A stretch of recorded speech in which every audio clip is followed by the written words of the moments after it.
how to add editor in Google Form. Well, that's what I'm going to show you guys in this super quick and easy tutorial. So if this video has helped you out, please let me know, or just simply leave a like as well. That will also just help me out greatly. Then I also know that it actually helped you out.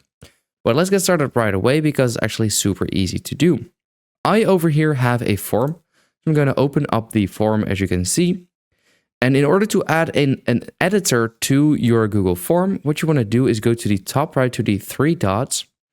That's where you want to click on. And here we can see add collaborators. So in order to add a collaborator, you want to click on there. This will open up. And then here it says add editors. So here you can fill in people, their name. For example, this person, I've just selected that. And here you can click on editor and then notify them as well. Simply click on send, and then that person will get an email as an invitation that they will also be an editor now. So now if we go back to add collaborators, you can now see that these two are now editors of my form.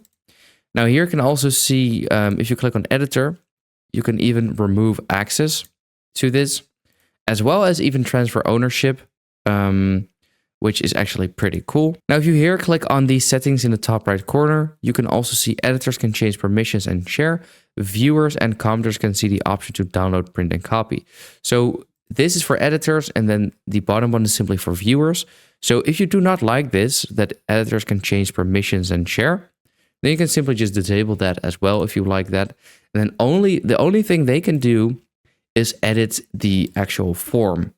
So they cannot share it or change permissions or anything, only they can edit the form. So that's pretty much it. That's how to add editor in Google Form.